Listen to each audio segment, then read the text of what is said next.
Good afternoon. Thank you all for being here today. I'm Gregory Bovino, and I have the privilege and honor of leading United States Border Patrol and Customs and Border Protection here in Minneapolis.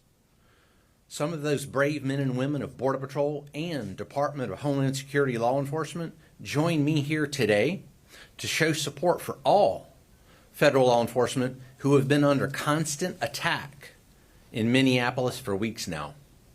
This morning was no different. At 9:05 a.m. Central Standard Time, as DHS law enforcement officers were conducting a targeted operation in Minneapolis against an illegal alien, Jose Huerta Chuma.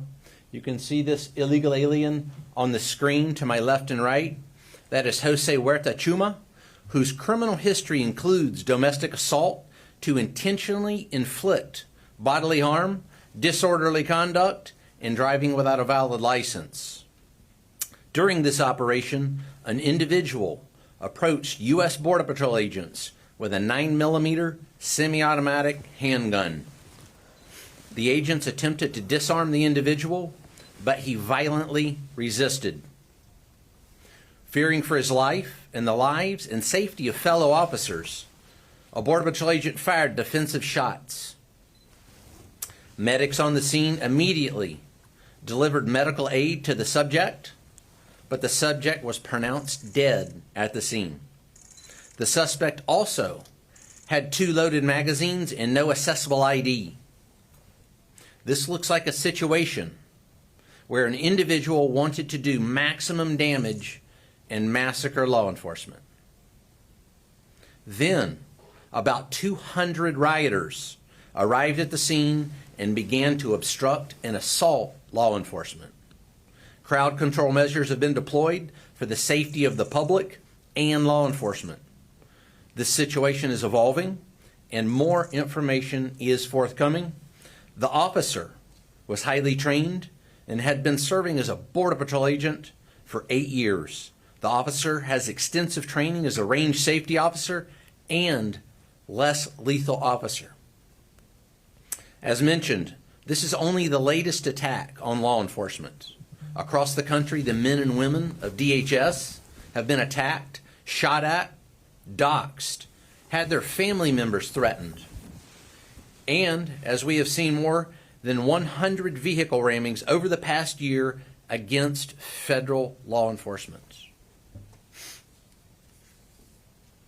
We will not allow violence against our law enforcement officers, and we need state and local help, state and local law enforcement, to help us coordinate to get violent criminals off the street.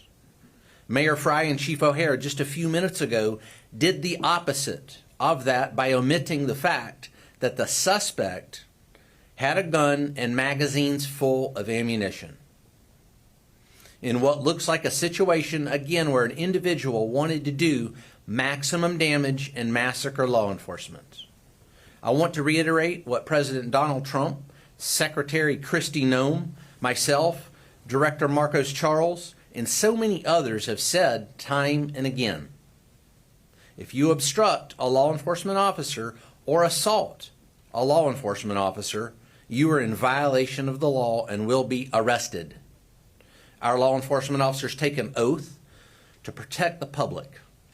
We go to work every day to protect our friends, our neighbors, and our fellow citizens.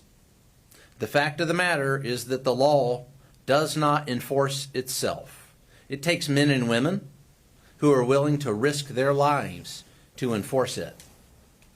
The men and women of CBP and ICE, law enforcement, are highly trained professionals who love this country and do this work because they want to leave their kids and their grandkids a country that's safe and secure. Questions? Commander. One question. First question, when did agents learn that he had a gun, and did he ever brandish that weapon at agents? Allie, this situation, again, is evolving. This situation is under investigation. Those facts will come to light. This particular incident is being investigated just like we investigate other similar incidents like we've done over the past several years. It's in the hands of professionals. Those facts will come to light. All right, going on to the next question. So, did he have an additional gun, or was the gun moved from the scene? And I watched the video from start to finish of that woman who was wearing the red jacket, and it doesn't seem like he pulled a weapon at any point. So, did the count come from the agent? Did they say that he pulled a gun before, during, after? When does the gun come out? Again, this situation's evolving. This is under investigation. Those facts will come to light, but let's take a look at the gun.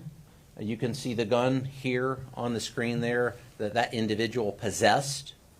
It appears to be a semi-automatic, high-capacity type, possibly a Sig Sauer 9mm. All right, no more questions. Sorry, no more questions, sir. Commander, the videos that are publicly available directly contradict the speculation that you are putting out there at the moment. What comment do you have?